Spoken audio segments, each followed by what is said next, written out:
Hello everyone, my name is Moji. You're watching a Bitcoin Bubble news channel. Maybe as a base goal for Bitcoin, when does Bitcoin need to reevaluate whether it's peaking? When its value goes over the value of gold above ground today?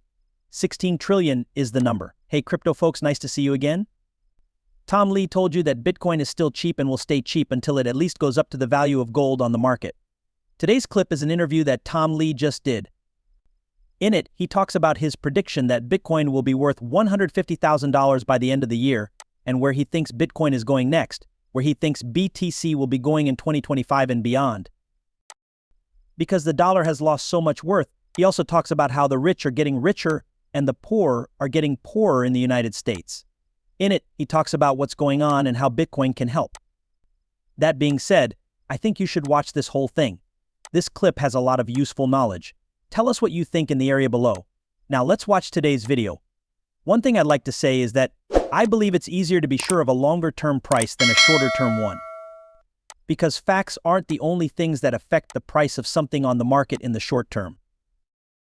Also, recent events in Germany and at Mt. Gox are making things more difficult in the short term and may even break technical patterns. However, this doesn't change where Bitcoin should be in 5 years. But the price goal of $150,000 comes from work done by our head of digital strategy. It's based on a stock-to-flow model and an essential model, which is basically a price-to-book model. How much does it cost to make Bitcoin? At what point does it break even? What multiple should you give that? He figures that it will be about $150,000 by the end of the year. I also think that's pretty doable. Basically, it will only happen if the SP can keep going up until the end of the year, which is what we expect to happen. Also, someone wants to know why they should care about Bitcoin. Let's say that some people are listening and are interested, but they're not sure if they should buy any. That question seems to have been answered a long time ago, since Bitcoin is now a real asset class. BlackRock, the biggest asset manager in the world, backs it. It was just after earnings today that Larry Fink talked about how important Bitcoin is to BlackRock's future, which is something they want their clients to do. This is what I think people who are interested in Bitcoin might do wrong. They might think they have to put all of their money into it. They only need to put in 5% or 2%. Also, if someone keeps their cash on hand, that's like the interest they would have earned in a year. They only need to set aside time for crypto. When we first wrote about Bitcoin, we told them to put 1 to 2%. That suggestion would make up 80% of their portfolio today if they didn't adjust it. So it's been a huge win for our clients, and many have told us that putting 2% of their money into crypto was what they thought was a low-risk bet that changed their lives. That's how I think people should see it now, since Bitcoin isn't. It hasn't caught on with many people yet. Some people are still not sure about Bitcoin, and many banks are not letting their customers use exchange forms of the currency. So the ETF isn't even okay with many companies right now.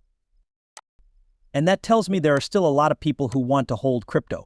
Someone today might be wrong to think that Bitcoin isn't important because it works really well for wealthy Americans in the US.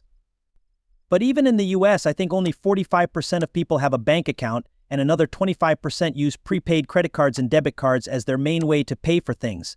American banks are very pricey, and this is in one of the richest countries in the world. People outside of the US will find crypto to be a much cheaper way to bank, especially if they want to send money to other countries.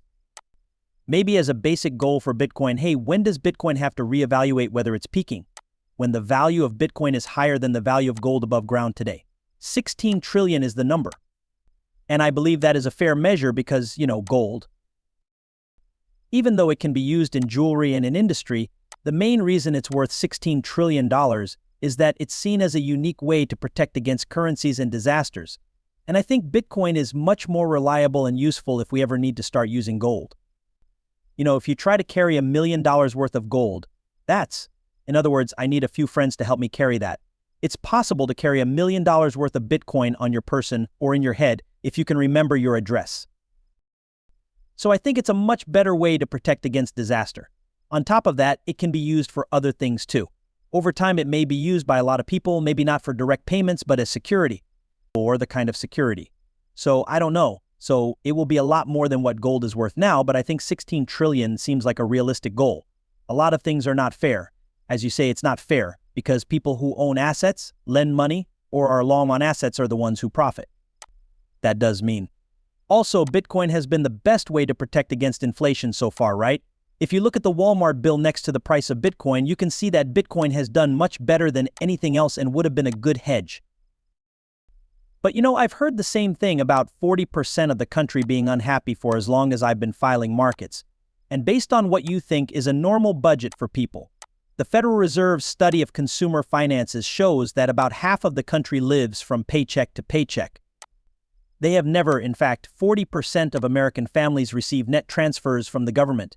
So they don't really pay taxes. Instead, they get money, like food stamps or other forms of help, unfortunately.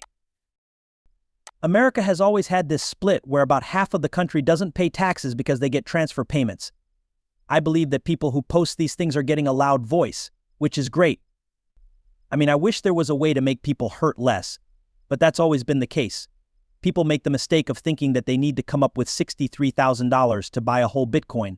They may be able to buy a Satoshi instead of a latte every day. What's more, if Bitcoin network value works out in Bitcoin, let's use Uren's number, but let's say Bitcoin is 1 million. Okay, so it goes up by 20 times from here. For those who are long Bitcoin, inflation won't matter. That's the important thing, because all it means is that the dollar is less valuable. It's not. That's really what they're going through.